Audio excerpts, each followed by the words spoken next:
Olá, ela é paciente, persistente e idealista. Natural de Duque de Caxias, no Rio de Janeiro, a filha do seu João Luiz, da Dona Maria da Penha, possui licenciatura em Pedagogia e especialização em Psicopedagogia.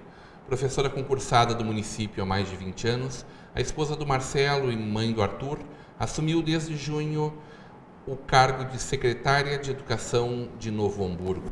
Hoje teremos uma conversa de peso com Cristiane Souza Costa. Cristiane, seja muito bem-vindo para essa conversa de peso. Obrigada. Um bom dia, muito bom poder estar aqui com vocês. Também. Carioca. Cariúcha já. Vim para cá com 18 anos, né? Já faz mais 5 anos então que tu está aqui. Tem mais tempo aqui do que lá. Por que essa troca? Os gaúchos morrendo de vontade de morar na cidade maravilhosa, apesar que tu não és exatamente do Rio, né? Eu não sou da gema, carioca da gema, como falam, né? Eu acho que a gente vai atrás de oportunidades e gosto muito do Rio de Janeiro, a minha identidade é do Rio de Janeiro, acho que isso é importante a gente não perder as nossas origens, raízes, né? Mas a gente vive num país e num mundo onde as questões, ou tu tem muita condição, né? Ou tu vai atrás de possibilidade para mudar essa condição atual que tu tem. E daí em qualquer lugar. E para mim foi uma oportunidade, né? De poder mudar, vislumbrar ou ter mais alternativas de escolha.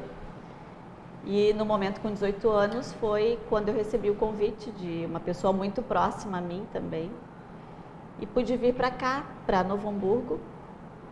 Na verdade eu não fazia ideia de como era o lugar, só que falavam que era muito frio. Cheguei em julho, muito frio.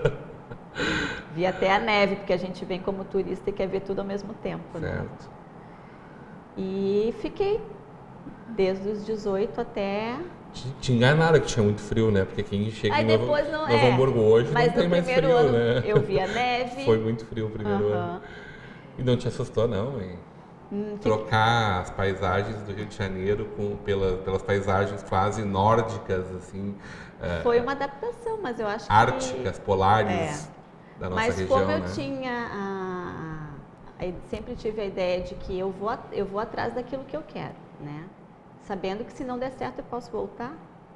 Então isso que eu acho que dá força pra gente também. Tu não voltou, né? Não voltei. Te achou realmente aqui e adotou essa cidade. Identifiquei, fui atrás. E aí, concursada no município? Isso, fiz o concurso logo quando abriu o próximo, porque quando eu cheguei aqui já tinha ocorrido o concurso para Novo Hamburgo, né? Então eu fui para cidades vizinhas e no momento era Estância Velha, que tinha o concurso, fiz. Trabalhei numa loja primeiro, quando eu cheguei aqui. Tive dificuldade para encontrar trabalho na área privada aqui, pelo meu sotaque. E naquela época eram outras situações também, né? Certo. E aí eu fui atrás de concurso, então, já que quando a gente chega para fazer entrevista tem uma certa dificuldade pelas nossas origens, então vamos para o concurso que ninguém nos enxerga muito, ver sim o que a gente tem de conhecimento. Na época era Estância Velha, que tinha aberto o concurso, eu fiz, passei e fiquei esperando Novo Hamburgo também abrir o concurso. Quando abriu em Novo Hamburgo eu fiz, fiquei em Estância Velha até me chamarem aqui em Novo Hamburgo. Aí quando me chamaram, eu me exonerei de lá e fiquei só aqui. E aí tu foste para uma das escolas mais longínquas do centro da cidade. Lá em Canudos. Bem no finalzinho de Canudos na época, agora já... Último prédio. Último prédio ali, eu lembro, na rua. E quando eu vi o meu nome no jornal, no edital, no dia seguinte, era sábado, eu fiz, porque eu morava com uma amiga, né? Eu fiz essa minha amiga me levar até lá para eu saber o percurso, o que eu ia. Fui ver onde era a parada do ônibus, aquelas coisas certo. Né, de primeiro emprego, assim, que eu queria muito ser servidora do município. E quando me chamaram, então, eu lembro que a então diretora de educação me olhou assim. A gente era escolhido lá no Centro de Cultura, eles faziam a escolha, nos sentavam ali e iam nos chamando. E ela olhou para mim e disse: "Ai, tu tem uma carinha de menina". Eu acho que eu vou te colocar com uma faixa etária. Na época não era educação infantil que a gente chamava, era jardim, né? E eu vou te colocar então nessa turminha. Daí eu fui para Tancredo. Provavelmente Maria Antonieta Bax na época. Era a Miquela, Miquela, que era a diretora, né? Não, a secretária de educação? Acho que era a Antonieta. Maria Antonieta Bax. Ela era a secretária. E eu gostei muito, me identifiquei muito com a escola, né? O que é esse negócio que o professor tem? É chamado isso? De ir para um lugar no fim do mundo, quase, contra tudo e contra todos, e cheio de adversidades, e com um salário muitas vezes desprestigiado, né? E ainda assim perseverar. Está aí 20 anos de magistério, né? O que é isso? Eu acho que primeiro é uma escolha, né? Durante a minha infância eu nunca tive a influência dos meus pais para dizer, tu vai ser isso ou aquilo, né? Eles não queriam me influenciar para depois a gente não dizer, tá vendo, tu falou para eu escolher, mas eu descobri depois que eu escolhi o magistério que o meu pai queria uma filha professora, porque na família dele as irmãs eram professoras também, mas ele nunca falou. Eu só descobri que era isso que ele queria, que quando eu disse que eu ia fazer o magistério, ele me comprou um monte de livros a respeito da educação, começou a me dar quadro, tudo que era referente ao magistério. Eu olha, para minha irmã ele não fez isso. A minha irmã te incentivou bastante, então. A minha irmã seguiu por uma outra área, mas hoje ela é bibliotecária e trabalha também com educação. Porque quem trabalha nas bibliotecas, ela trabalha numa empresa no Rio, né? E lida muito também com a contação de histórias. Tem essa relação próxima também às crianças de educação. Me revolta um pouco quando eu vejo as pessoas no Facebook dizerem, seu salário é tão baixo, por que tu não larga isso? E por outro lado, as pessoas dizendo, né, invariavelmente, que a educação tem que ser muito prestigiada, que a educação tem que ser muito cuidada, mas não é um contrassenso isso? Não é uma cultura um pouco sem vergonha essa mesmo? Eu acho, isso é histórico para nós educadores, né? Na verdade, essa desvalorização, ela vem de uma proposta de uma educação mais fabril, né? Então, a gente tem tentado modificar essa visão, essa cultura. E por que a gente vai desistir se é uma escolha nossa? Eu acho que a gente tem que lutar para que se valorize. Tem que começar por nós também.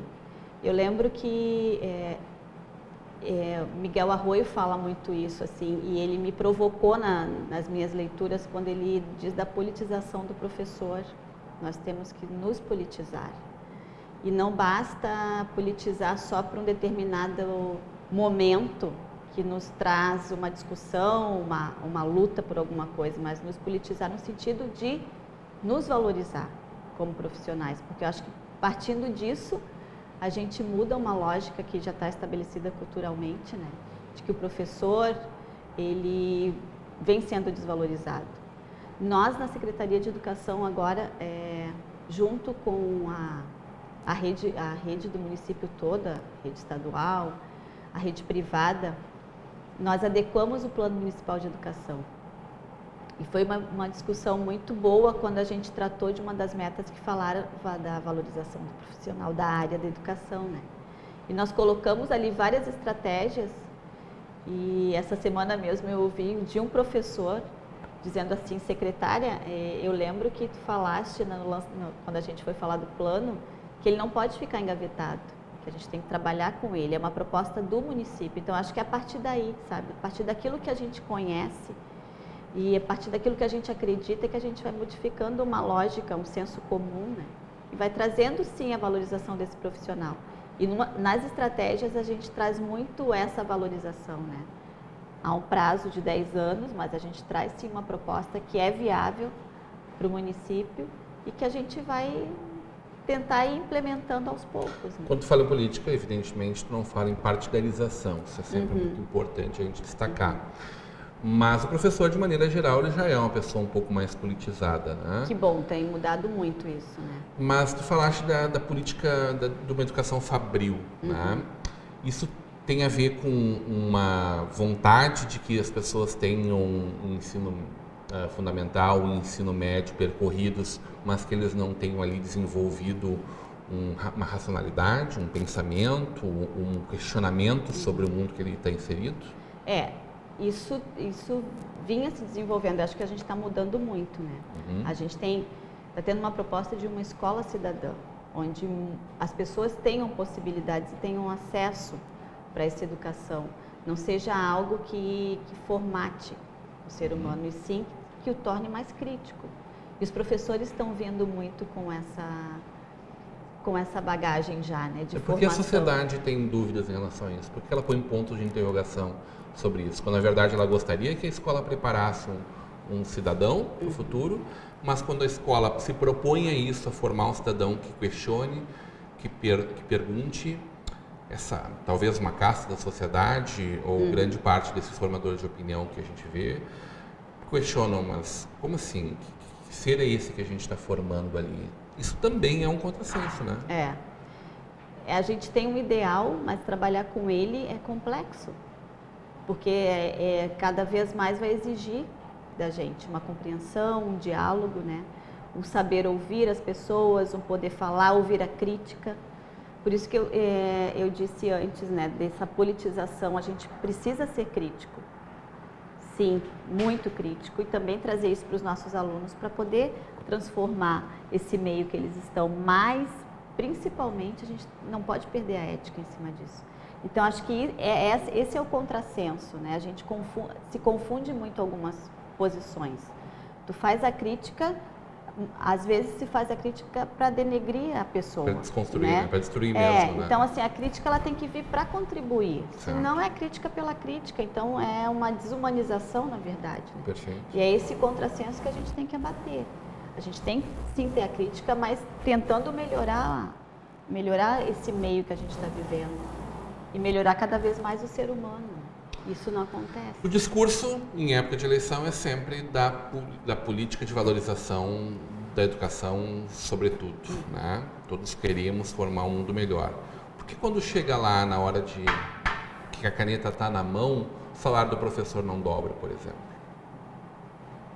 Isso... Não é justo eu te perguntar isso, porque tu não tem esse poder, tu não foi governador do estado, né? Tu não és a prefeita do município, e a gente sabe das dificuldades econômicas de todos os municípios, né? Mas aí, por que se usa tanto como cavalo, né? Como peça-chave de um organismo, sabendo que não é possível depois realizar isso? Falta uma visão mais decente desse todo para o mandatário? Ou realmente isso não muda, faz parte do jogo dizer que é importante e as políticas acabam sendo construídas, mas sendo relativamente pouco direcionadas à valorização do professor especificamente. O professor é uma peça motora disso tudo, me parece, né? Não tem como fugir disso, é indissociável isso, né?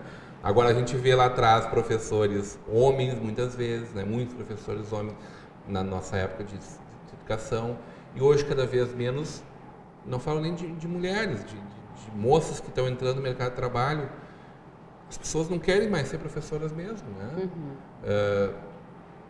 É uma lógica que não me fecha. Tu assumiste a Secretaria de Educação durante um processo bastante delicado que aconteceu na nossa cidade, né? Numa greve que perdurou muitos dias, talvez uma das greves mais ferrenhas que a gente tenha tido, e onde era muito questionado o teu antecessor, né, o secretário Beto, que eu acho que muitas das críticas feitas a ele, imputadas a ele, eram injustas, mas quem sou eu para julgar se a sociedade pensa diferente, né? A minha visão daí não conta. Como foi para ti ocupar esse espaço? Eu quero que tu me responda isso, e vamos falar mais daí da nossa Escola Cidadã logo depois do nosso intervalo. Hoje numa conversa de peso com a secretária municipal de Educação de Novo Hamburgo, Cristiana Souza Costa.